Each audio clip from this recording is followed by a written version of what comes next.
Hey there, opera fans. I'm Erik Teague. My pronouns are he, him, his, and I'm primarily a costume designer. You may have seen some of my work in different houses around the US, but, fun fact, I'm also a trans man. Ever wondered how alternative identities thrive in the opera world? As someone who makes art for his living, I wanted to explore that question the best way I knew how by talking to some folks. On this show, I'll speak with other artists who exist under the rainbow umbrella and talk about life, work, and what makes us shine the brightest. So now I'm wearing a new hat as your host for Come As You Are, the podcast that goes beyond the curtain with our industry's amazing artists from the LGBTQ plus community and our allies. Think of this as a virtual coffee hour with some fascinating people whose work you've heard or seen in your favorite shows.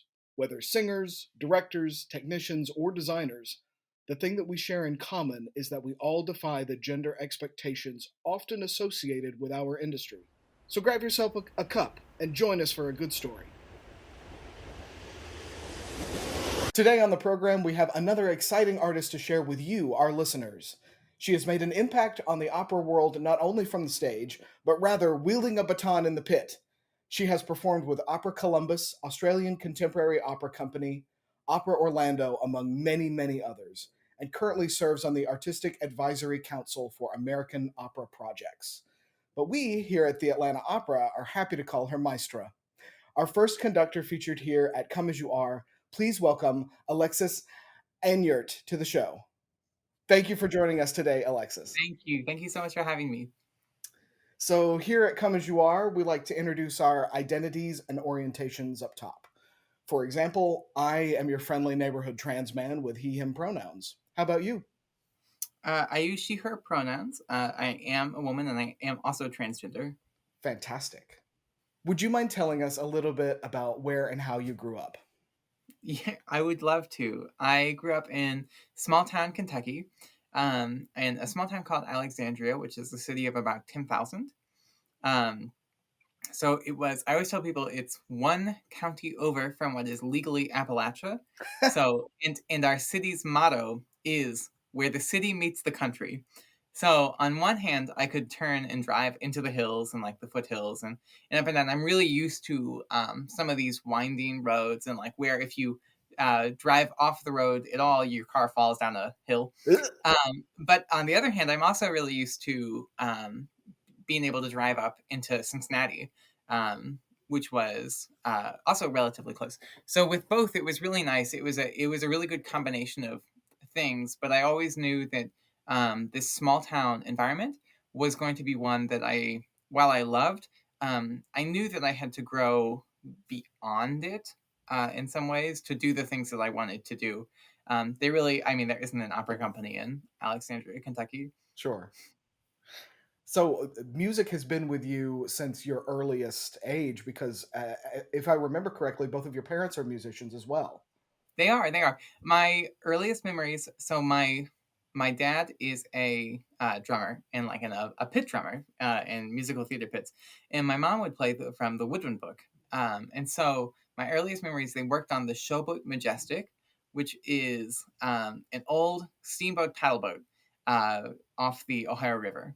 And so I would go, and I remember some of my earliest memories are like running my fingers along the black taped down electrical lines to stand lights and then leaning over this rail for this lofted orchestra pit, the lofted pit, and leaning over, and you can feel like the little roll of the waves of the river as you watch this theater down there.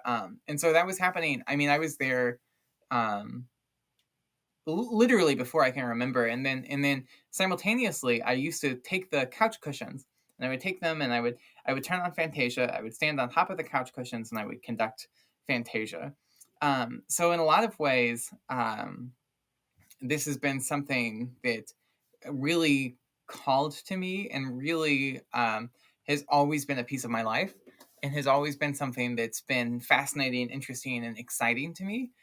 So I feel incredibly privileged to get to stand here today with the Atlanta Opera, which is just an incredible place to be, much more prestigious than my living room on the couch cushion.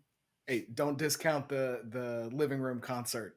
It's I mean, I agree. I truly believe that making music is equally valid and equally important just in sharing these spaces. I think that rehearsals, and so much of rehearsals are their own performances. Hmm. Especially as a conductor, my performance really is the rehearsal room. And by the time that we get to the performance, I'm there as a support and as this piece. But really, my role is one of service and one of helping a variety of people, from the singer, the composer, the administrative, the director, figuring out, it's I love about my job that I get to have a foot in every room, but I'm not committed to any of them.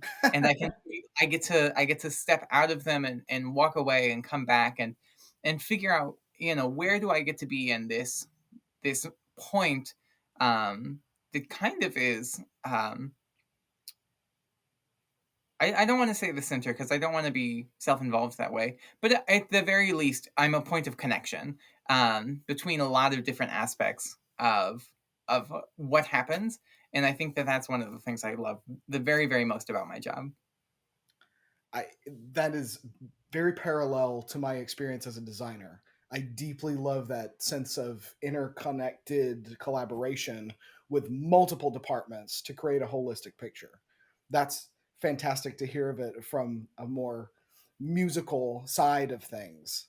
Well, I always think that, like, the lighting designer and I do really similar jobs. Yeah, The lighting designer is putting color out on stage in this very visual way, and my aspect is to figure out some of the structure of our soundscape and figure out how are we going to create our arch as a whole. What are our loudest and softest moments? What are our most vibrant? In our also on the other end, where are we the least colorful? Where are things the most monochromatic? And I think, music is hard to talk about because we have fewer words for it in some way. sure. So I think it really helps to talk about sound through other aspects of artistry, and we have a better idea of what, if I say I sculpt the sound, that is a more specific verb than other ways that we can talk about music. So I think that it's really helpful that we steal, borrow, and take from the other arts, all the fine arts, just to try to figure out what ways can we do this. And I'm sure the other fine arts are doing the same. I mean, you all it takes is looking at statues of, like, a pianist's hands to see that there's this cross pollination of artistry that I think is really exciting and powerful, and that's why opera is to me one of the most exciting, because it's a group of a variety of artists who are brought together for a single purpose. And I think that there are not many spaces where you get to have that wide a variety all together all the time. So I think that it's really powerful, um, to be in opera. You're so right. And speaking of cross pollination and connectivity, how does your own personal life experience influence your work or the pieces that you take on? Does Yeah. your advocacy shape your views of which projects to really sink your teeth into? First, I mean, I think that I don't really believe in music for music's sake. It's part of why I'm an opera conductor, also, is that it's a storytelling based art. Um, and also, every story can be turned this way. So before talking about, as one or cabaret, let's look at standard repertoire. So Tosca, is incredible opera by Puccini. If you don't know it, then I hope that you'll have a chance to look it up. But basically, I think that Tosca is this intersection of, um, police, art, and faith. And in those ways, if you are looking for the story that way, instead of just listen to this beautiful Italian opera, then you connect into, why is this relevant? Why does this still matter? Obviously, right now, our own culture here in the States is very, uh, caught up in the conversation of police, art, and faith. It's this triangle as well. And trying to figure out, how do we each belong? How do we interact with each other? What does this look like? How do we move around each other, and what should we be doing, um, in an environment like ours, as we're dealing with this. And I think that, Tosca can have some very powerful answers to that and do that. I'm doing Rossini's La Scala di Seta, which is the Silken Ladder. It's a story about a couple who want to be married, and each night she sends down a silken ladder so that the tenor can come up, and uh, have they have sex, and so they go ahead and they have sex, and then but she's supposed to be married to this other man, and so this whole thing is this like runaround of how to get out of that marriage and how to end up with who she wants to end up with. And I think for a lot of people that just looks like a comedy, but to me this looks like a conversation on marriage equality. Sure. Who's allowed to marry who, and there's who else understands what it feels like to have to pretend to be attracted to someone, or pretend to be, to be paired with someone that you're expected to be paired with, when you actually are like running around, and this vulnerability and the trust when neither of you can say what you want to say out publicly, so you have to say it in private and then believe that the other person's lies are also in your best interest, Hmm. because you have to do this lectured line. So there's a lot of this standard repertoire that is easy to see through other angles, through other ways, and to say, how can we do this? I mean, Atlanta opera coming up, you've got Madama Butterfly, which is the story of a 15-year-old child sold into sex work.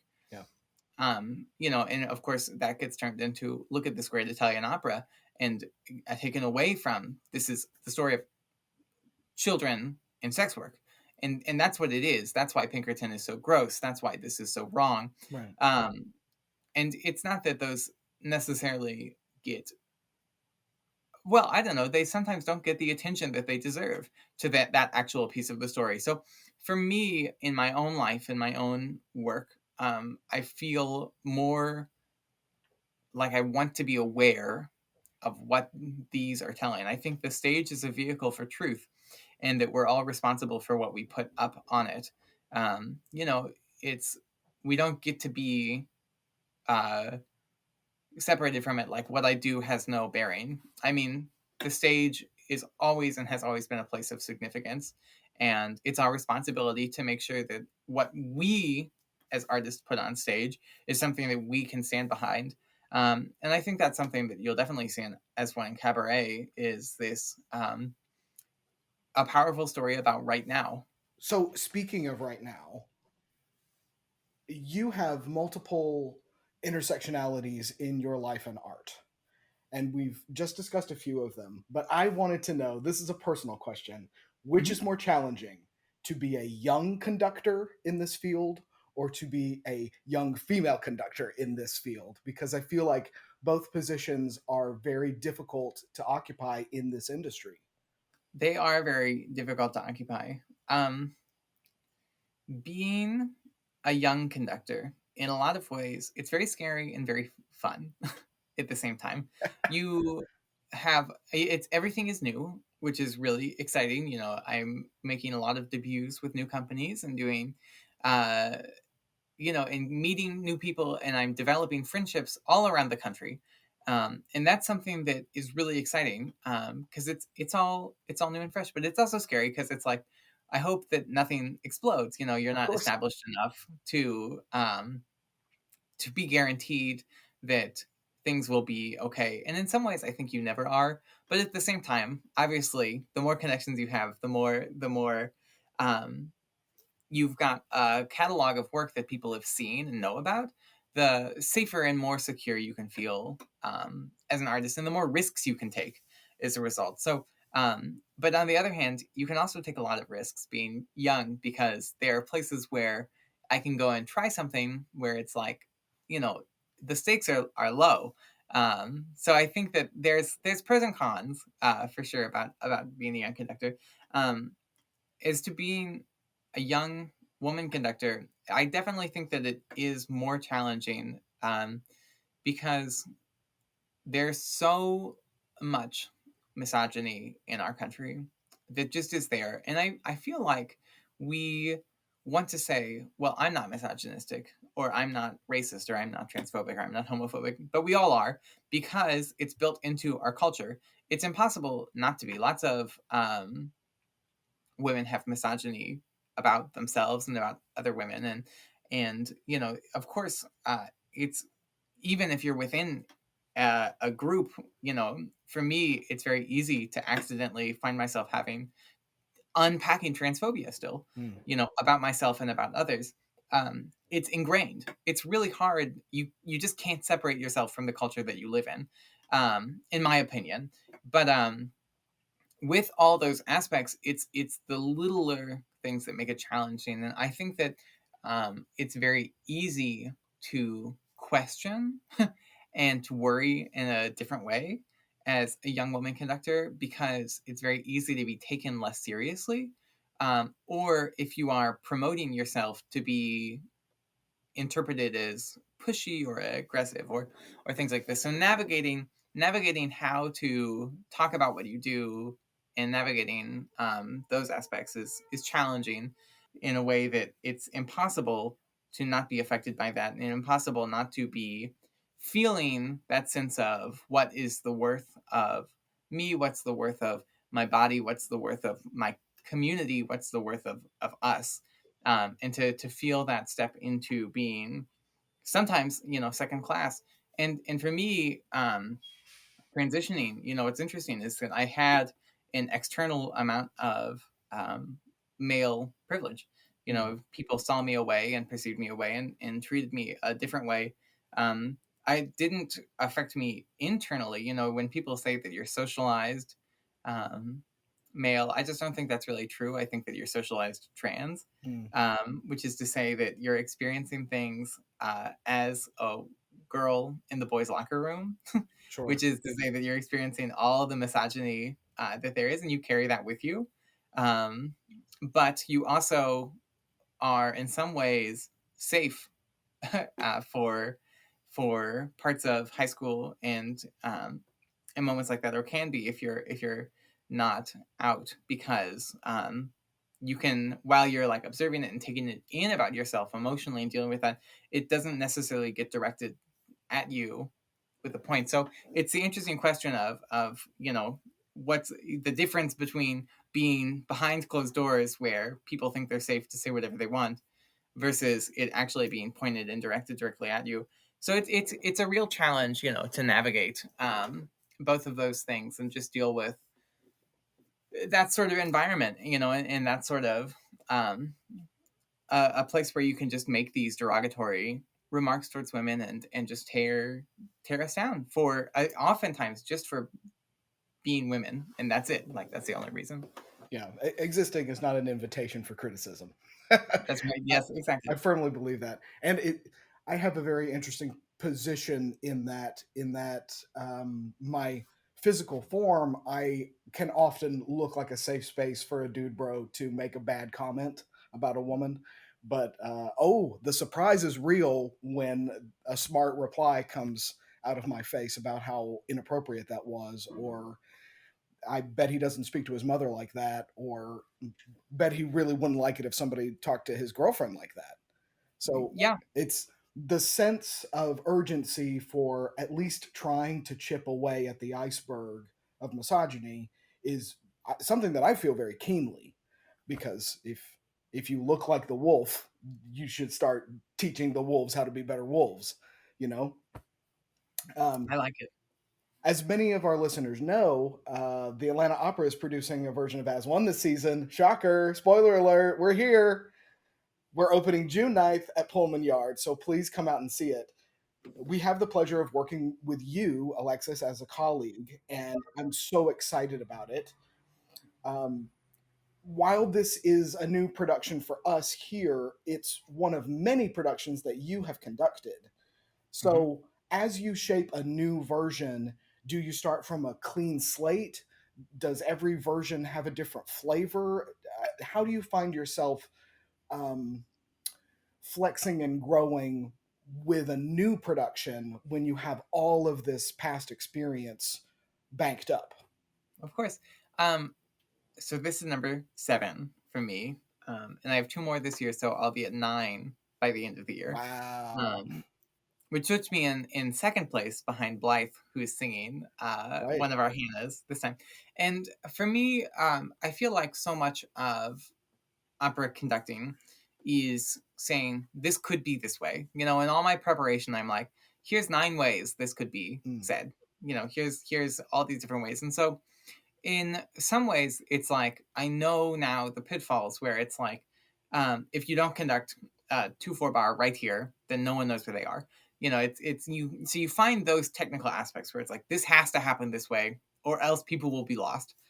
But then you also have the space again every time you come back where you're like, who is Hannah going to be? You know, and it's an incredible amount of variety. Is Hannah going to be, how sensitive is she? How fiery is she? How, you know, reflective? Is she sad? Is she happy? What does she think about this? How is this memory affecting her? And then because it's human and humans are coming into it and doing this, immediately she's a different person. Hmm. So, you know, I've done it 6 times with 6 different Hannahs, and Atlanta's Hannah is fantastic. I mean, this is a really special. Um, she is both joyful and serious in some ways. This Hannah is sometimes she's like really kid-like. This Hannah's more put together in those ways. She's more reflective on what's happening and what's going on, and she's really connected into these moments of joy, but she also has these moments of hardship that resonate through them. And at the same time, this Hannah is also able to let go of the past Mm. easier than some others. You know, she's this Hannah is really working through and releasing, and this is a process of releasing past hurts in this production, which just changes everything, you know, because so often Hannah is going through it, then you don't have time to reflect on how it hurt. You know, there's Yeah. like it's built in a little bit, but this is a much more reflective, thoughtful, healing Hannah than others, and I think that that's really powerful and really exciting. Um, but you know, she's always different. This is a girl's coming of age story, and you know, the teams that find her and put her together and become her always do it differently. And I think that that's one of the real powers of this show. In your previous experience with the show, how have audiences reacted? Have there ever been any surprise reactions that were just wildly out of the realm of what you ever thought you'd get back? No, I mean mostly people react very positively. You know, at least speaking um, to me, people like the show. Some people say it changes their perspective entirely, where they Mm. had no idea about trans issues at all, and they'll be like, "I feel like I woke up and I just didn't know anything." This a very lovely experience I had recently with this woman who was so touched she came twice and made me this bracelet. And also, the next time I go back to the city to conduct again, we're meeting again. Oh, So wow. it was one of these really, you know, it's so that was a really powerful reaction Yeah. to it. But lots of people have these moments of, you know, either I had no idea or this really helped me become aware. This changed how I'm thinking. This, you know, this so I think that there's a lot of education power in this, and then for people who are trans it's often, you know, I didn't think I would get to see myself on stage. Yeah. So, and you know, there has in the past been concern about as one because it's written with two cisgender singers in mind performing it.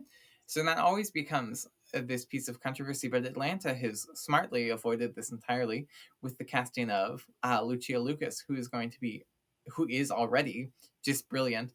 And so there is this really special Hannah in that normally there is, you know, a a male aspect and a female aspect of Hannah on stage. And the real Hannah is never really on stage, in my opinion, in the show. It's just these aspects and pieces of her that are telling the story about who she is. Um, but this time we have women telling Hannah's story, and I really do think that more than a trans story, as one is a woman's coming of age story, um, and that the whole, I know that like the trans narrative around it is the part that people talk about the very most, but I do think that the feminist power of just an American girl growing up, which we never see, That's we true. we never see, is is incredibly powerful, and that I want it to be a space where it's not like you're watching someone else, you're not watching the other. This is a space where I hope that women are watching themselves. And trans women, we look up to lots of cis women, and cis women I hope feel safe and secure to look up to us too. And I hope that you can see yourself in Hannah. And yeah, because she's there. But I would hope that you would not cut yourself off from that experience just because of an adjective, like trans. Sure, sure. As we've talked a lot about in this conversation, this show is a story of finding yourself. And part of that is finding yourself through this gender transition. And while the character's experience is not universal, the experience certainly does echo many people's lives and parts that are very relatable. That said, there's so much more life to come after the medical or social transition. Do you find that transition centered narratives only get half of the story? Well, I think that for um, I mean, yes, they do. They do. But I think that for as one, part of the power of this is that she starts hormones like half of the way through the show, um, which is kind of nice, so that we have. It's not all just like the ending moment isn't I took a pill, Right. or I had a shot, or whichever way. There are many ways. Sure. Um, but anyway, because of this, I think that what makes Hannah so special, and what I think makes Hannah as significant as a Tosca or a Violetta or any of the other incredible women of opera, um, is that she has this moment when she goes to Norway. And I think that Norway is a true expression of individuality. Because in a lot of the show, Hannah isn't every woman. She embodies ideas that anyone can experience and everyone can have. And beginning in this scene in Christmas, she becomes more specific. And now we're not experiencing Hannah the every woman, but we're experiencing Hannah as Hannah. And by Norway, she even says where else. And it's funny because the answer is anywhere else. There's no reason for her to go to Norway at all. Sure.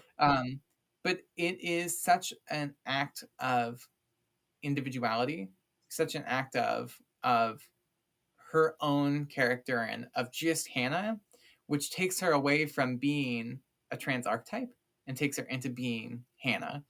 And I think that that is really powerful in this show and helps to bridge that gap. I mean, it's true that like it still ends though with this, and then I go home. As I've come out and I've done this process, and of course life keeps going. Um, what's weird about uh, the trans experience and even the word coming out is that you come out once, but then a lot of us, as you um, go through transition and as it just becomes a piece of your medical history. Yeah. And then in a way you're back in. I mean, I don't know what that I don't even think that in the closet's a right word for that, because it's like a whole separate kind of thing. One is I'm trying to deny a piece of myself, and the other is it's just none of your business. Yeah. It's two radically different experiences where you don't know that I'm trans, and it's not my the first time uh, I had to announce it, and say, here I am, this is me, and there's been a mistake here. Right. But for me, it's the same as if I was born without a hand, I would have a prosthetic. I was born without a uterus, and my medical team, which is quite involved, um, got me a prosthetic, and that's really it. So as far as I'm concerned, anything beyond that is just not anyone's business. Um, and we'll develop more and more medical technology also to make this, an easier and easier thing. People, I think that this degree of separation where it's like you can only be this way or you can only be that way, it's just not real. It's just not real at all. Well, I am personally honored to work on this piece centering a trans experience with other trans people. I don't think that people can really grasp how important that is. And you were talking about sort of post transition assimilation into a space that is, you don't feel like it's branded on your forehead or something that you have to bring up all the time, because you really Mhm. don't.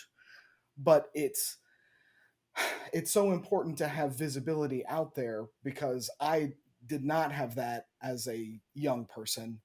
And if Mhm. I could see someone in a field that I really loved living their best life as an artist that also just happens to be trans at the same time, that would have blown my mind and been a amazing thing as a young person. So I'm very happy that we're not only doing this show, because yes, the piece itself is important, but we're doing it together. And I feel like that's almost the more important part of it. I do feel like it's really powerful. And I think that, we have this interesting intersectional moment where of time, because um, you know, trans lives, trans identities have never been recognized as much as they are right now. Yeah. And even the word trans, we're like, well, we can't know about people in the past because they wouldn't have used that word. And I'm like, because no one gave them a word, Yeah. and even the word trans to me, it's not the best word I've ever heard, but it's fine. It's an adjective that broadly works. Where does the word transgender apply? I think that it applies in, I'm happy for it to be in a medical setting or a legal setting, which is a place to protect my body or my rights. That's why we need a word, is for protection. Yeah. The other reason that you need the word is to find community, especially in this exact moment where um, we are divided, where we can be divided out and where people need to look for each other. So I always write transgender conductor and I put that adjective and that noun together every time, transgender conductor. And I do that so that, because that's what I Googled, when I was coming out. And Sure. um, so I try to be findable. And now, when every now and again I get high school students or college students or people who write to me and who say, I didn't know that there was anyone. I didn't know Yeah. that there was anyone that and this existed. And it was challenging. I mean, I thought my career was over when I came out. I thought that was it. So I feel really privileged. I'm aware that as one has given me like a launch pad in a way. I've hit this special timing where I don't know if I would have the opportunity to work in standard repertoire and to be an opera if every opera company in America wasn't currently learning about trans lives through As One. And I think that that's part of the real power here, is that every company that does As One, the communities, the that surround them, the companies themselves, all of this get a deeper understanding around trans issues. So even if I didn't conduct As One at a company, but they've done it, my safety at that company and support at that company operates on a different level just because they've gone through this experience and this piece. So I'm very grateful that, what is that combination of things that made it possible for someone to do this now. Well, I graduated, and then As One was the second piece that I did. And Wow. so I think because of that, I was young enough to not be crushed yet, and at the exact right moment to grab onto this change in our industry. Um, and I hope that through this, I can help make it easier for other people to not need a perfect storm to have a career. You shouldn't have to have a perfect storm to get to work. It shouldn't have to be something that's chance based. There should be, it should be possible. And so I hope that there are um, more and more people out there who are working. And, if you are trans in music and you want to learn to conduct, please send me. You can find me at my website, alexandraenyart.com. And I'm happy to help however I can, because I do feel a sense of obligation, because it's really, there's enough going against us. um, and that's where these things, these community aspects, will it be this way forever? No. Will it be this way in my entire lifetime? Yes.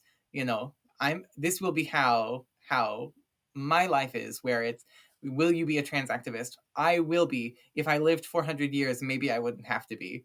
But certainly the next 100, well, not that I'll live 100 more years, but you as long as never know. it goes, we're gonna, you just have to keep doing this. And that gives a chance that however many generations down, people won't have to.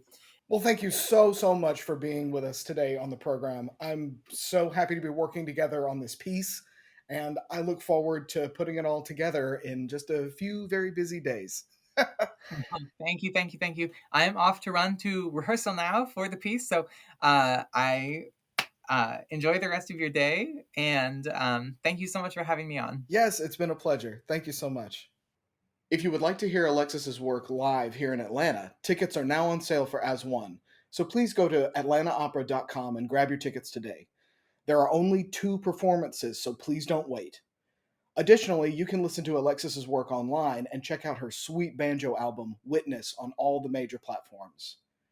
If you would like to see some of my work as well, you can certainly come see the show, or you can check out my website, ericteaguedesign.com, and Operageist on Etsy and Instagram. A huge thanks goes out to the team at the Atlanta Opera for making this podcast possible. And if you have enjoyed our show today, please don't forget to rate and review us on Apple Podcasts and like and subscribe everywhere else fine podcasts are downloaded. And as always, y'all means all. So come as you are, and your spotlight is waiting.